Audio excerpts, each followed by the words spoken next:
Serving up a warm dish of the Triad's culinary fare, here's your weekly helping of food, news, and views. This is the man who ate the town.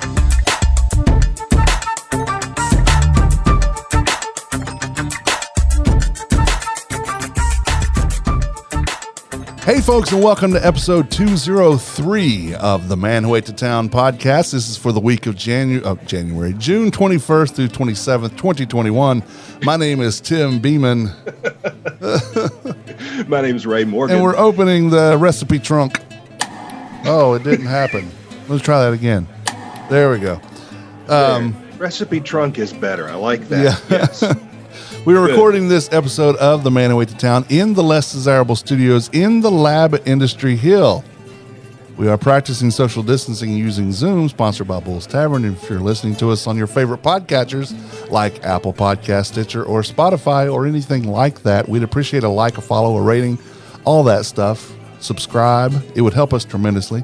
And if you're listening to us on the Triad Podcast Network, welcome and thank you. This episode of The Man Who Ate the Town is brought to you by Carrabba's Italian Grill, located at 587 South Stratford Road. I know somebody was talking the other day about chains, but this is not really a chain. This is a responsible family of restaurants. Carrabba and their owner partners take the communities they serve very seriously, and that has to be inclusive of Daniel Butner, because he is always up in the community doing things for that community. You should try their family bundles. They can feed up to 5 people. Family-sized portions of some of your favorite Carrabba entrees, like spaghetti lasagna, penne Carrabba, salmon saporito, chicken parmesan, chicken marsala, and more. All family-style meals include a side salad and bread. And I didn't see the announcement that I was told that I would see coming this week. So maybe next week I'll know what that announcement was. They failed to tell me what it was. Anyway, still, almost everyone's hiring. Get a job. It's there. There are plenty of places. Basically, if you walk in any places they say they're not hiring, they're lying to you. So it might be personal. It could take a bath. Could be, yeah. Take a bath. Cut your hair. Wear something other than run some clean clothes. Yeah, don't wear flip flops into your job interview. Yeah. Exactly. Yeah. Look the part. Yeah. I want to work here. So, Cloverdale Kitchen had its last service on Friday. It seemed that there was a huge turnout for it, too. Really? A long time. 1968, I think I said. So, 68 to 2021. It's a lot of years. 53. And speaking of Cloverdale Kitchen, though, Angelo Cortesis of Grecian Corner posted a nice send-off for his friends over there.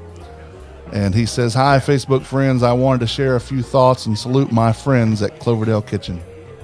Cloverdale has been a staple in our community for over 50 years.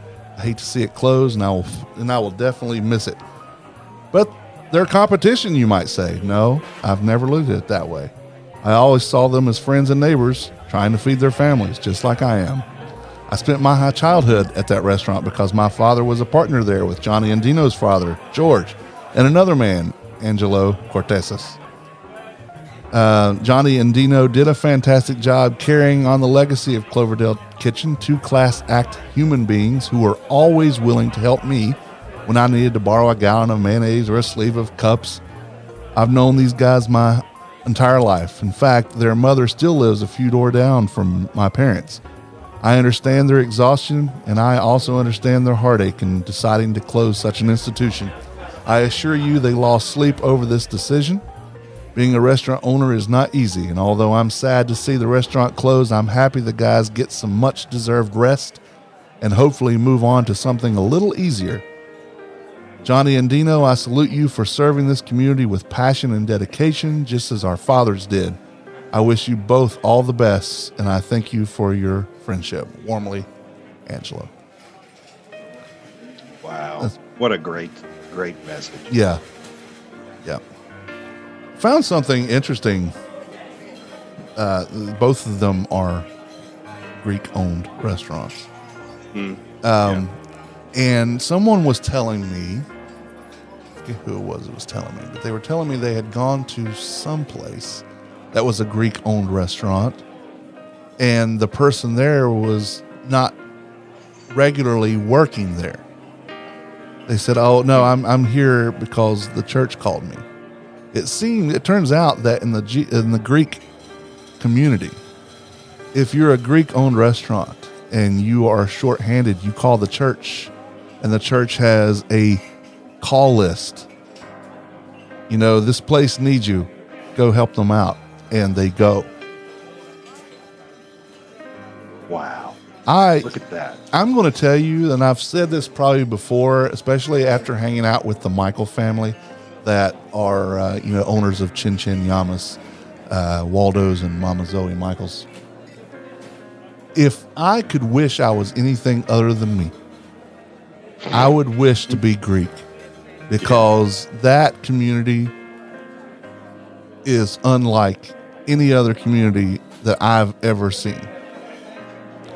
I love my Greek friends. I love my Greek establishments. We had Father's Day brunch yesterday at Mama Zoe Michaels, and it was scrumptious. Of course it was.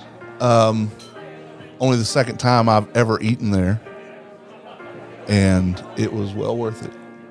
We got there a little late, but they served us right up to 2:30. I didn't know what time they closed. I thought it was 3. But so it wasn't like me going in and trying to push the system. I thought we had a little more time, but they said, "No, don't rush. We're good." And they did, but the food was great. But my point was, Angelo and Jimmy and Dino, or Johnny and Dino, all those, and Mr. Barbecue, the Karos, Steve Dumas over at Camel City, all the Victoria over at Zito, all these Greek-owned restaurants, or Greek-owned anything. I love how they stick together. They pull each other through. They help each other. Yeah, they're competition, but they're friends. They're family. They're a community. They recognize that there's not competition. There's room for all of them to be in business, because they can't serve everybody every night. Right. It makes sense. We owe a debt of gratitude to the Greek community, and we really should be paying attention to how they live in community, because there's a lesson there for everybody. Absolutely. Well, when one door closes, another opens. District 924, a new quote-unquote soul food restaurant in town, opened at 924 South Marshall Street. In that location, there have been several establishments, Leon's, I think it was called, and about 10 other places in my 35 years of being in this town. I really can't even tell you. I think one of them was like Marshall Street Smokehouse or something. I don't know.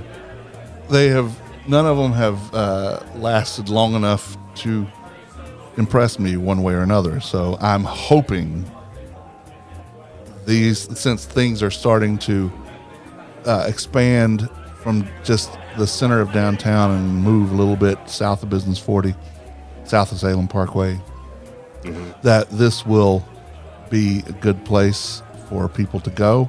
It's a couple of doors up from the corner of Salem Avenue and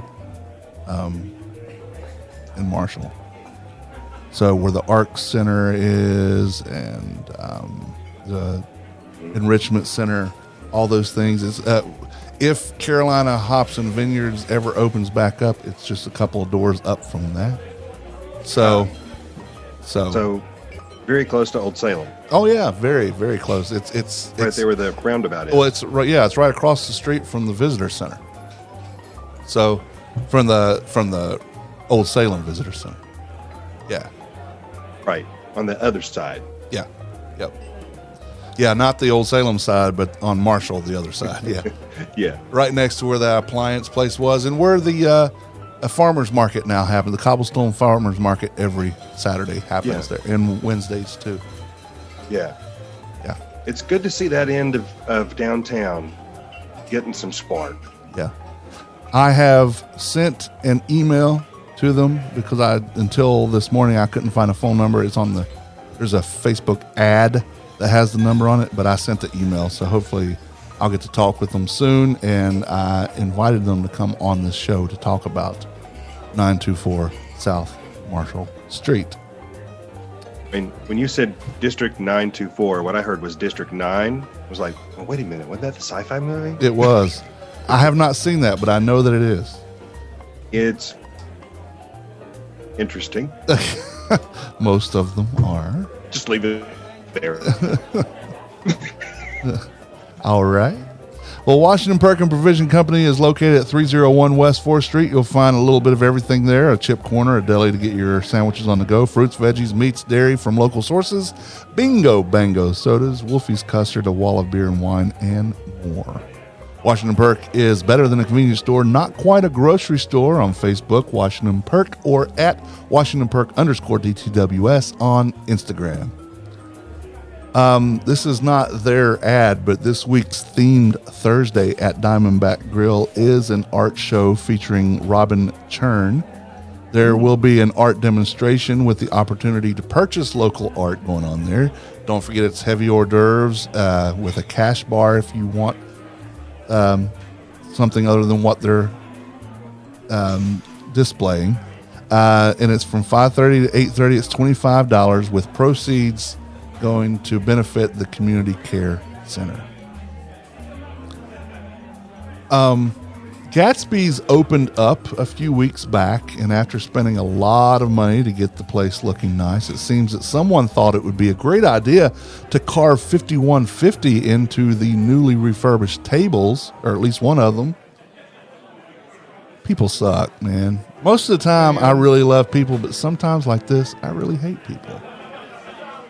Luckily, they do have the idiot, and I do mean idiot, on video. So they posted that, and hopefully someone comes forward and fingers the perp, call him out, shame him, all that stuff, because stupid people need to be called out for being just that, stupid people. And there's just no call for that. No, I mean, destroying somebody, you've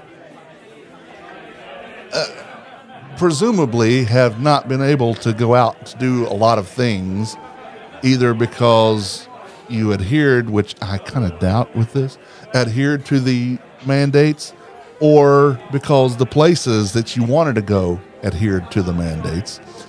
So you get to finally go out and, hell, let's just be vandals and just carve with a knife, no less, 5150 into this freshly refurbished and refinished table. Great idea, huh, honey? Hand me another Miller Lite.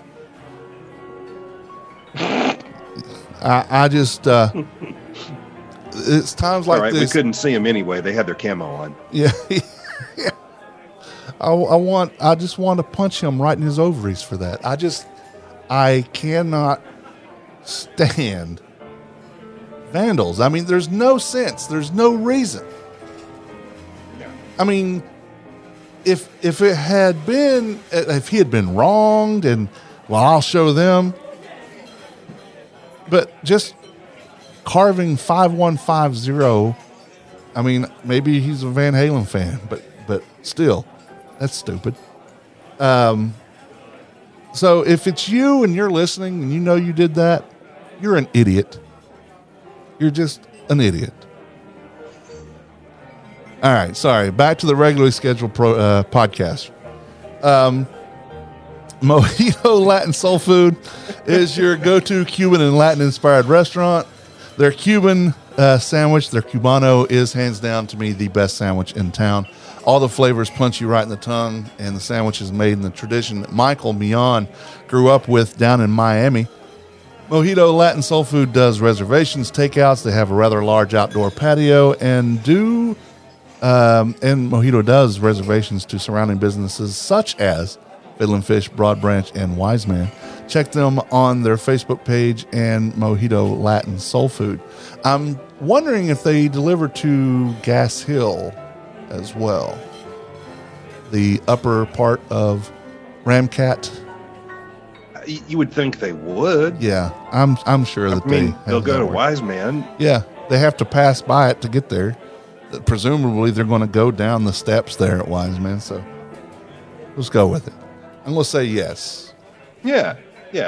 And if wrong, then Michael can call you and correct you. Yes, Michael, if you are listening, and I'm pretty sure you are, let me know if I made a mistake on that. Check them out on their Facebook page and at MojitoLatinSoulFood.com. Reminder, July 25th through the 31st, the Winston-Salem Journal, the Greensboro News and Record, and Eat, Drink, Try It will have Eat, Drink, Burger Week. It's a week to celebrate culinary creativity, increase visibility, and engagement with the food beverage community.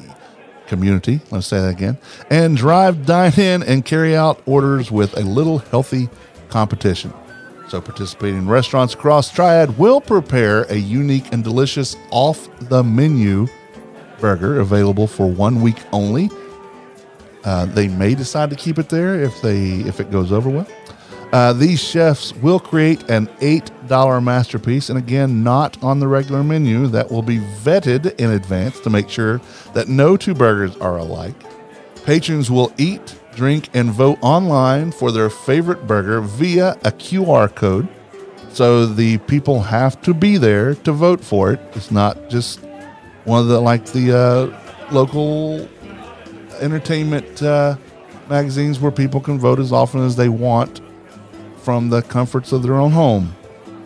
They have to be there for this. They can vote more than once. They can even vote for the same place more than once, but they have to go there more than once. The champion will be presented with a trophy and bragging rights, while customers will be encouraged to share photos of their locations on Instagram for a chance to win a Yeti cooler. The Man Who Ate the Town is a media sponsor for this event, so I am endorsing it. For more information, contact the Winston-Salem Journal or Greensboro News and Record at 336-727-7212. There's nothing really to add to the country spinner right now. It was Father's Day yesterday. Happy Father's Day belated to you, Ray. Thank you very much, and to you as well. Thank you. And I was not in the mood for cooking, so maybe next week we'll have something. And I can't wait to talk with our guest today because it's about French food, and I'm all about French food, especially right now. So I would say it coordinates really well with the tour. Yeah, isn't that funny? I mean, let's take a little trip to France, right over here downtown. Exactly, and I plan on it. So let's talk burgers. We're still holding steady at 98 on the list. I had official burgers this week from Allen's Dairy Treats, Hot Dog City, and Street Team Steven and I went to Nick's Old Fashioned Burgers and had a double and a single, as well as a pork tenderloin sandwich. Now, I'm not going to talk about the burgers, but truthfully, I wasn't impressed with the pork sandwich. I think it was too much breading, and the pork was pounded too thin. However, it also could have been that I had three quarters of a burger right before that too. So maybe there's some correlation there. Could be. Yeah. So I am not, again, divulging any information till later this year. I put a post out. I'm asking the listeners now, if you have a place that's a burger place or even not a burger place that you think has a spectacular burger, let me know, and we will try it out. All right, it's time for Getting in Your Business, and I'm very proud to introduce the new executive chef over at the Catherine Brasserie and Bar, Chef Eric Brownlee. Welcome, Chef. Thank you. It's a pleasure to be on here today. So you are coming in on the heels of Chef Adam Barnett. who pretty much brought the restaurant back from what Ed Witt, I think was his name, was doing before then, and there were a couple of transition chefs in between. How did you end up at the Catherine? So I had a love for Kimpton hotels. Is how it started. My wife and I are avid travelers, and we've stayed at various Kimpton properties all over the country. So obviously, when I found out that there was an opening at the Kimpton here in Winston-Salem, I jumped on the opportunity, and just so I could work at the Kimpton mainly. And I was, Catherine Brasserie is a French Southern restaurant, also kind of spoke to me as well, being classically trained as a French chef and spending a lot of my adult life in the South. So I jumped at the chance when there was an opportunity for myself to become the executive sous chef there. Awesome. Catherine. So it always scares me when someone says, French with a Southern twist, because to me, that automatically makes me think someone's putting pimento cheese on something or or something like that. And you're not doing that. Tell me you're not doing that.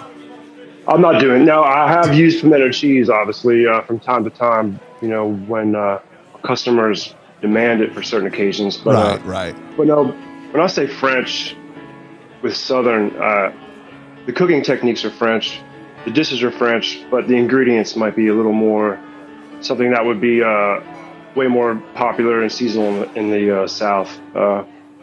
Some techniques that you normally wouldn't see maybe in the Pacific Northwest is what you that you would see in the South, would be things like that. But I'm not going to go straight into fried green tomatoes and pimento cheese and things like that. Yeah, so. Thank you for that, because my thing's always been when people want to start throwing the term Southern around here, I'm like, I don't need to be reminded that I'm in the South. Exactly right. Yeah. I wouldn't go to Mexico to eat Mexican food. I would go to Mexico and have food. Exactly, I wouldn't need to be reminded that I was in Mexico. So I'm so glad to hear that, because every time I hear it, I think that someone's just going to start slathering pimento cheese on something. So you are classically French trained, you said? Yes. Actually, by a French Italian chef in Pennsylvania at a French restaurant and at the Accomack Inn when it was still open in Pennsylvania. Yep. So what got you into that style of cooking? Well, honestly, it was the nicest restaurant in the area that I could get a job at, and it was French. I was only 17 when I first started working there, so it was kind of my first exposure to what real cooking and what real chefs really were. Yeah, so. I love hearing that about young chefs. I have one of those myself. My 19-year-old son is one of the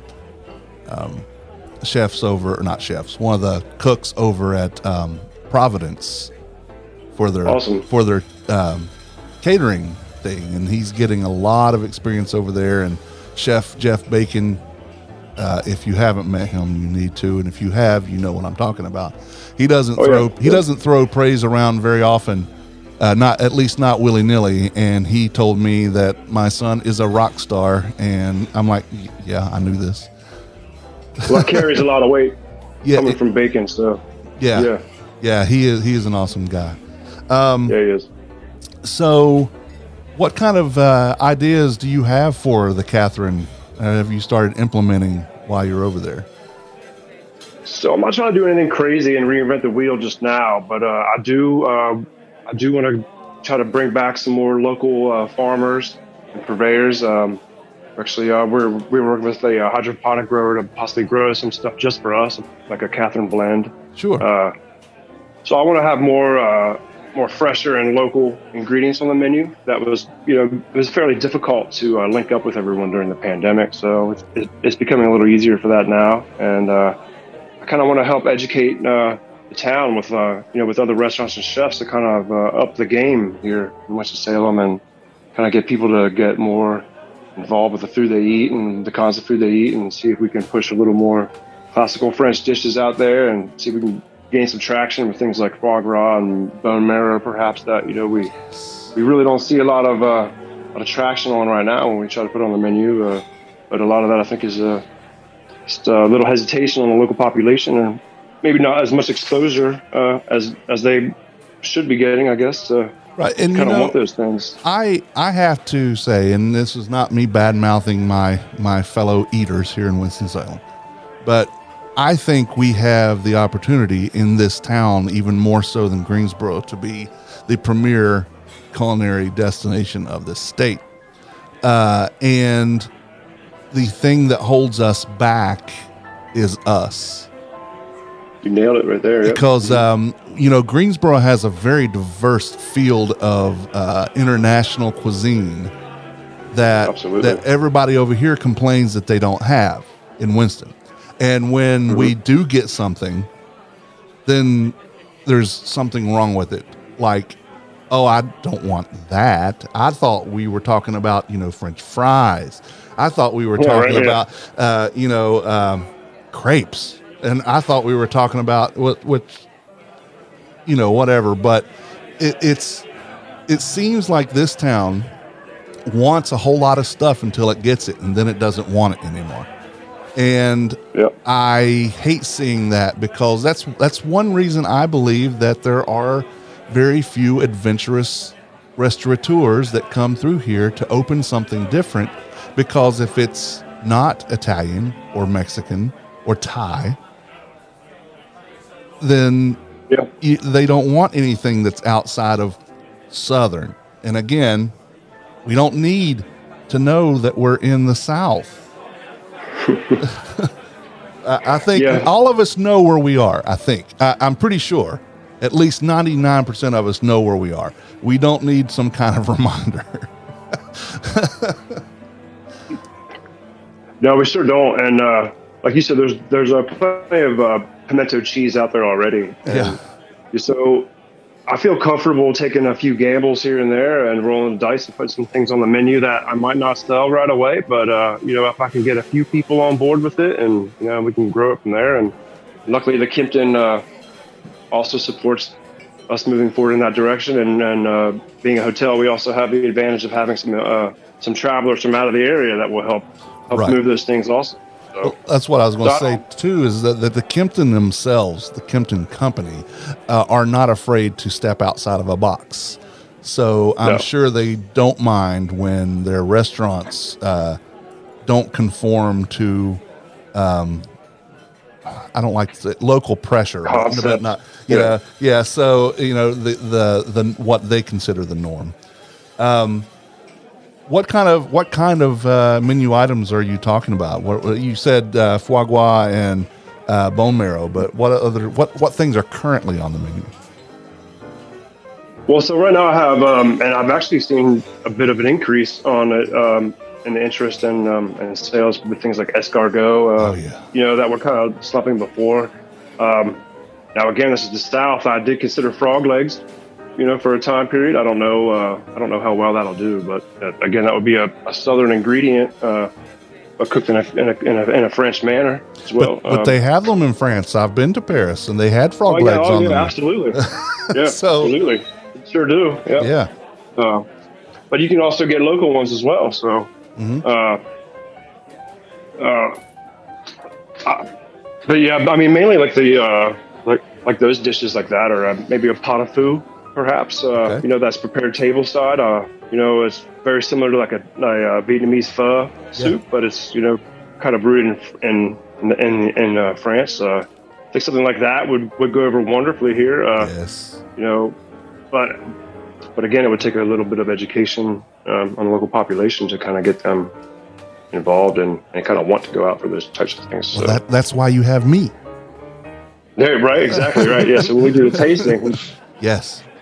I am going to promote the ever-loving crap out of this, because I am a Francophile, first of all. So anytime that I hear French and there's the actual French style and not with a Southern twist, I I am all over it, and I will talk about it to no end. So that's what we need, because if you and I want to eat these things, we have to get other people involved also. So Right. And you're keeping the tartare, right? Absolutely, I'm gonna keep the tartare in there. Yep. Yeah, absolutely. Great. On my honeymoon, I spent 4 nights in Paris. 3 of those 4 nights, I had tartare from different restaurants, and all of them were unique and wonderful in their own way. What's your favorite thing on the menu right now? You were just talking about the tartare. That's one of my top ones. And then my mussels, the moulets, is absolutely delicious. I could eat that every day if I could. My mussels. All the steak frites are phenomenal. Our chicken dish is flambéed in a little brandy, and that's so good. Honestly, there's not really much on the menu you can go wrong with. Who else is on this call? Someone else is here. Our general manager, Natalie, might be on the call. Hi. Yeah. Talk to me. Hi, how are you? Good. How are you? Doing okay. Yeah, Good, I like when people are here that they actually participate. So, what excites you about having Chef Eric there at the Catherine Brasserie? Oh, well, so I opened the property in 2016, and Eric is technically the third exec, and by far the best chef that I've ever worked with. Our kitchen has, specifically during the pandemic, it's been rough on staffing. That's the same old song. We've all heard that by now. But the way he's trained these guys and empowered them, it's been inspiring to watch the level of productivity they put out in the past, specifically during April and May.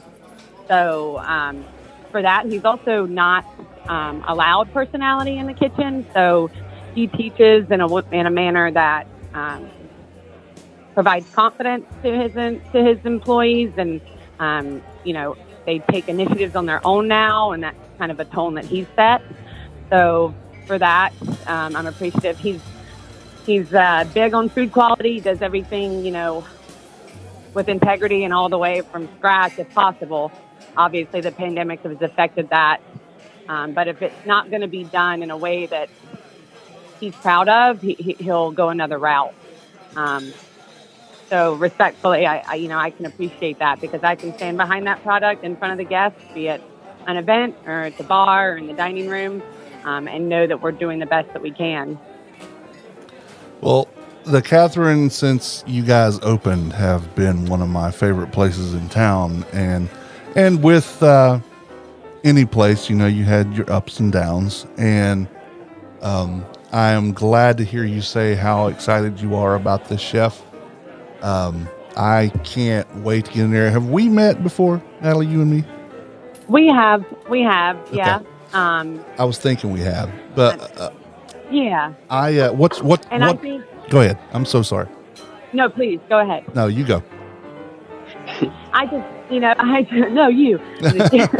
I know you've been in there a number of times, and I think you participated in some of our events in 2018 or so. Like a beer dinner is what comes to mind specifically. I think so. But everybody just doesn't know what a battery the chef and the GM have to be, right? Yeah. And your chef is your shortstop, your goalie, your quarterback, whatever, and it's a lot of pressure. And so, but it takes both to really be in sync, and if they're not, it's a trickle-down effect, just like any other operation. So I am excited. It's taken a world of stress and worry off of, my professional plate, to know that there's a real leader in the kitchen. Ray, do you have any questions? Ray Morgan. There he goes. No, I'm just excited to hear the new stuff that's coming down the pike, and I'm thinking we need to find a day on the calendar and go check out the new food. Yes. So you guys do. You guys certainly do. So are you doing what service do you do? Breakfast, lunch, dinner, or What are we talking? Oh, so sure. So currently we're open 7 days a week for dinner, 5 p.m. to 10 p.m. Okay. And then we do Monday through Friday breakfast, mostly to cater to the hotel guests Sure. from 7 a.m. to 10 a.m. And then when we see a little bit business travel, I'm sure those hours may expand into a lunch meal period, but not as of yet. And then we have a brunch on Saturday and Sundays from 8 a.m. to 2 p.m. In addition, the culinary team offers, room service to 174 guest rooms, and so we're putting out quite a bit of food. But I have a large marketing brain and a real creative, and so Eric, he's on board. We certainly want to push the Catherine forward, and we're happy to welcome you guys anytime. Awesome. I appreciate that. So Chef Eric, Yeah. what's it like to man or helm this top-notch restaurant and still offer the food service to the hotel as well? It's a challenging task sometimes, but it's really not any different than if you guys sat down to eat in front of me, or it just takes you a little longer to get your food, honestly. And we go to great lengths to make sure that the quality is still the same, even if you eat it in your room as if you ate it in the dining room. So it takes a few extra steps and a little bit more time, but in the end, it's about the same. About the same experience, I would think, for us in the kitchen, and hopefully for the diners as well. And do the apartment residents actually get service too? I believe so. I don't really differentiate any of the customers. Everyone's kind of, a VIP in my mind. So, Right. Honestly, I'm not sure. That would be a better question for Natalie. Yeah, we do to-go orders from them. We don't service on those floors 7 through 19, only because it's that grows Yeah. as far as a cleanup perspective and equipment perspective. So we do offer to-go orders, and those who live in the building, they get a 20% discount, but only actual room service on floors 2 through 6. Okay, that makes total sense. So there's regulations and all that stuff you got to watch too, I'm sure. Yeah, sure, because they are, they live there. That's their home. So Yeah. It's a little bit different when it comes to being on their floors and being in their personal space. Yeah, security and all that. So, Oh, yeah. Chef Eric, what are you most looking forward to? And then we'll let you get out of here. Changing the menu and putting some more summer ingredients on there. That's what, and kind of harvesting this bounty around us in the Triad and Piedmont area. So will you be doing a seasonal switch up, or is it just going to be, because I know here in the South, we have seasonal produce and things that we can get more readily if we're staying local than other times. I know you can probably find, the store-bought stuff that's here all year round. But so will the menu revolve around seasons, or will it stay pretty much the same? So it will revolve around seasons. There's going to be some core items in the menu that I probably won't move on there. Things like the snails and the tartare. Mm-hmm. I might tweak them a little bit here and there.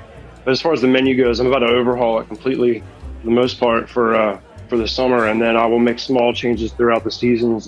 Because tomatoes will come in season here, in July, and strawberries are pretty much over, and so like there's some minor fluctuations throughout the summer in itself that I'll make some tweaks on, and then when fall hits, I'm going to change it again. So it'll be a seasonal change with some interspersed little changes in meanwhile as well. So a little bit of both. And I will go ahead and tell you, I will always be your guinea pig. If you have something you're working on and you need someone to try it out on, I know you get that a lot, but I'm a professional eater, and You are. I would love to be your guinea pig for experimentation. Only thing I can't eat is grapefruit. So if that's interesting. Yeah. That's kind of Yeah, I wouldn't really use that till wintertime, so Yeah. we're safe for now. All right. I prefer not to have asparagus, but I will eat it if it's prepared by someone who knows what they're doing. But I wondered when asparagus was going to make it into the conversation. Yeah, that's the bingo card. I just knocked that one off. Just those two, huh? That's not bad. Yeah, that's about it. And if I can't pronounce it, I want to eat it. There you go. Yeah. Well, I can't pronounce a lot of the French things. I thought I could, and then I look it up on Google Translate and find out I've been saying the wrong the wrong way my entire career. So. Well, when I come, I'm hopefully going to get us in there in the next week or so, my wife and I. And when we do that, I'll show you my picture of the coq au vin that I made last weekend. Nice. How'd it come out? Perfect. It takes almost all weekend too, doesn't it? Yeah, it took me 2 days. Yes, it does. Yeah. Well, awesome. That's good to hear. Natalie, can you give us specifics on the Catherine and where the listeners can find you guys, if they didn't know already? Oh, sure. Yeah, we're located physically at the corner of 4th and Main, downtown Winston-Salem, in the old RJR building. And then online, you can find us at www.catherinebrasserie.com or on Instagram, Facebook, Catherine Brasserie. Yeah, that's it. Awesome. So, Chef Eric, do you have any final things you want the listeners to know? Just I cook better than I sound on the radio. So you're doing perfect. You're doing perfect. Thank you. So to you, Chef Eric Brownlee, and to you, Natalie, thank you both for being here with us today to tell our listeners about the awesomeness that's coming to Catherine Brasserie. And I cannot wait. I cannot express how much I cannot wait to come try the food. I am very, I don't eat for sustenance. I eat for sport, and I can't wait to play on your field. Well, thanks for having us, and I tell you what, I'm really looking forward to it as well. So it's going to be fun. Excellent. So thank you both. Bring your appetite. I will. I certainly will. Thank you both, and have a great week. You as well. Thank you so much. Once again, thank you to Chef Eric Brownlee and Natalie over at the Catherine Brasserie and Bar for coming and talking with us today and keeping our listeners informed about this awesome opportunity for them to try French food in the French style that will still use our local suppliers. Mm-hmm. And we know that when you have local ingredients, that's better for us because it's what we're already used to. That environment is inclusive in what we're doing. So it helps with allergies. It helps with other things when you are eating food that is grown where you are. Get out and get a little adventurous. Try something new. I mean, you got to think about it. I mean, Chef Brownlee's not going to put something on the table that makes you go, oh gosh, that's nasty. Because he wants you to come back again and again. And it's his professional pride that says, I'm going to give you a dish that you will find remarkable. Right. So it's a little bit of an adventure, just a little bit, because you're going where you know it's already going to be good. Right. So it's not like you're going into completely unknown territory. But expand your horizons. Yeah. If you go in and go, oh, that's nasty, it's because you didn't eat it. You looked at it or the thought of it. And if that's the case, open your mind. Mm-hmm. Expand your, like you said, Ray, expand your horizons. Be open-minded to food. Food is a destination in itself. If you're one of the people who I'm not going to try to talk out of being, I'm not going to try to talk anybody out of being one of those I eat just for sustenance people. You know, you are who you are, and your mind's not going to be changed. But if you are tired of the same stuff over and over and over, then try new things. Here's your new thing. The Food, History, and Holidays is brought to you by Diamondback Grill. It's casual dining located in the heart of Buena Vista in Winston-Salem. It's a fantastic family-owned farm-to-fork restaurant that sources most of its ingredients from local farmers. And what that means, because I just talked about it. Try one other theme menu specials, and I did get a list from Kimberly. So Tuesdays are Fresco Martes, which is Fresh Tuesday, I believe. And Margarita Night, all margaritas are $4. Wednesdays are Burger and Beer Night with $3 drafts and $2 PBR. Thursdays are Italian Specials Night with $4 house wines. And remember, it's always themed Thursday, and there's events happening through the end of July. Friday is Seafood Night, so you can get your fish on Friday. And Cosmos Night, Cosmos, like Cosmo, the drink, not the old DeGrasse Tyson. Yeah. All Cosmos are $4. Saturdays are both seasonal specials and steak night with half-price bottles of wine with the purchase of 2 entrees. So, good beverages, great atmosphere, and you will have a great time. I highly recommend them for all your events, your intimate dinners, your celebrations, and more.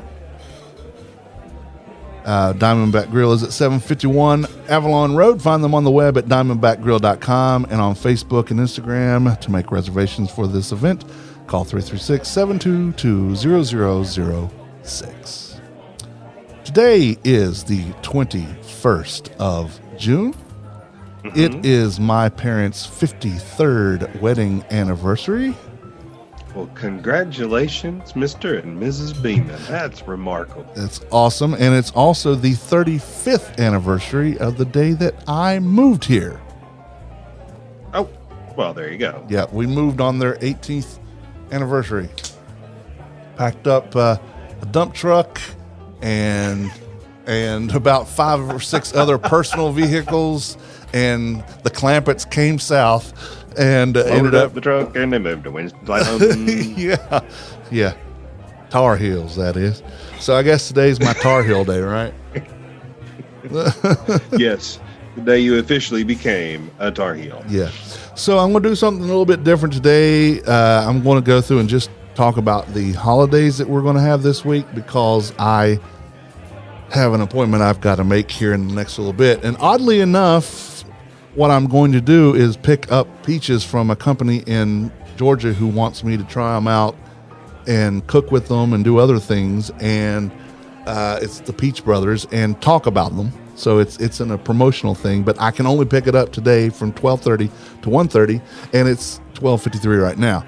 And oddly enough, today is National Peaches and Cream Day. Well, then you'll have to give us a demonstration of peaches and cream. Yes, I will try to do that. I'm sure they have peaches and cream in France. They do. And speaking of French, it's tomorrow, the 22nd, is National Chocolate Eclair Day. Oh, yes. Yes. It's also National Onion Rings Day. You don't necessarily want them together, but one after the other is okay.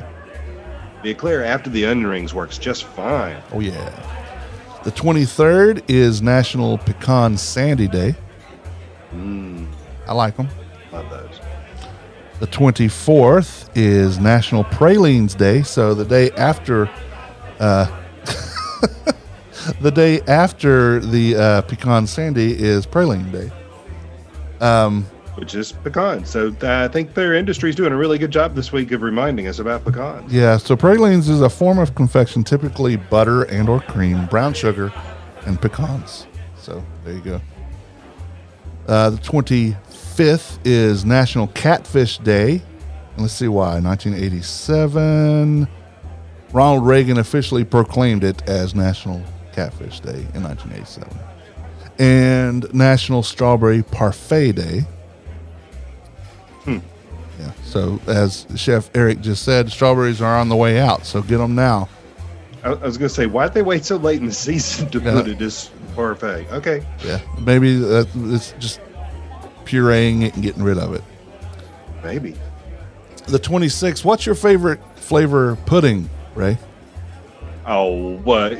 Shock. It's going to be chocolate. Well, it's National Chocolate Pudding Day on the 26th. Yay. Yes. It's also National Coconut Day, as designated by the Coconut Coalition of the Americas in 2019. And what goes better with coconut than chocolate? Right, there you go. That's where mounds come from, right? Right. And maybe almond some joy. rum. Yeah. The 27th, it's National Orange Blossom Day. Mm-hmm. It's National or International Pineapple Day. And National Onion Day. And I do see here, before I go any further, the 1615 on the 27th, the first tea is imported to the West. So, Wow. there we have it. Goes that far back. So that's your food holidays for this week. I'm sorry that I'm cutting out the history. We'll get to that, not this week, but we'll get to the next week's history next week. A special thanks to James Ealer at foodreference.com for making us chuckle and roll our eyes. And get Ray looking forward to onion rings and Chocolate pudding. and all kinds of stuff. Pralines and pecans. Yeah. All that stuff goes well together. Plus Yeah. some peaches and cream. Let's not leave out the peaches and cream. Absolutely do not leave out the peaches and cream. Absolutely. Well, the Man Who Ate the Town podcast is part of the Less Desirables podcast network. Along with the podcast, you can listen to the Less Desirables, Beer Dads, Fan Interference, Wheeler's Dog, the award-winning Wheeler's Dog, and the award-winning The Less Desirables, and the almost award-winning Us. And Asylum Tales from the Devereaux Diaries podcast, which is charting right now in Singapore. So great for us. Well, You can find all those podcasts and their latest episodes on our network website and directory, tldpodnetwork.com. You'll also find social media links to each one there as well. This is a reminder to all the listeners, and it's just good practice, not just now, but for always, wash your damn hands. Wash with warm water and soap. Wash with that soap for 20 seconds or more. And if you don't know how long that is, you're going to have to listen to more than 20 seconds because I didn't get a chance to cue it up. But listen to this if you have any questions.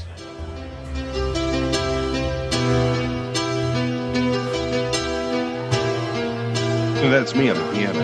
Yes. You know I'm a dreamer, but my heart's of gold. I had to run away high, so I wouldn't come home low. Just when things went right, it doesn't mean they were always wrong. Just take this song, and you'll never be left. Oh, no drums there yet. Take me to your heart, fill me in your bones. Waiting for that big break. Just Yeah. one more night, and I'm coming on this long and winding road. I'm on the way. I'm on the way. Home, sweet home. So that's 20 seconds times 3. That's a minute's worth, but By now, your hands are clean. You may Yeah. stop. yes, and probably sore. So yes, the album Theater of Pain from Motley Crue came out today, 36 years ago. It came out in 1985, the year, exactly 1 year before I moved. Well, Yeah. year after I graduated high school. Oh yeah, you're an 84 guy. I am an 84 guy. Proud of it, too. You should be. By cricky. I Should should be. yeah. Keep an eye on the blog and this podcast to find out more about food news and happenings around town. If you have any food news, send an email to Tim, Leah, or Ray at themanwhoatethetown.com. You can also contact us on Facebook, Instagram, or Twitter Instant Messengers. Like us on Facebook. On Twitter, we are manwho8thetown. On Instagram, we are manwhoatethetown. And we invite you to call and leave a voicemail for the podcast or any podcast on this network. You can call 336-422-6862. That's right, 336-422 NUM. Leave us a voicemail and we will play it on the podcast. Again, 336-422 NUM 6862. Well, again, sorry for the truncated version, but thank you so much to Chef Eric and Natalie from over at Catherine for stopping in and chatting with us and getting us all excited and hungry for some French deliciousness. My name is Tim. My name is Ray. We're closing the recipe trunk. Until next time, thank you for reading. Thank you for listening. Bon appetit. Yamas. The views and opinions stated by me or any of my guests are solely those of ours and do not necessarily reflect the opinions of our hosting companies, distributors, enemies, friends, or relatives. This podcast is copyrighted and cannot be reproduced or distributed without express written consent of the man who ate the town, that's me, and Such Limited Inc. However, if you ask nicely, we'll probably let you.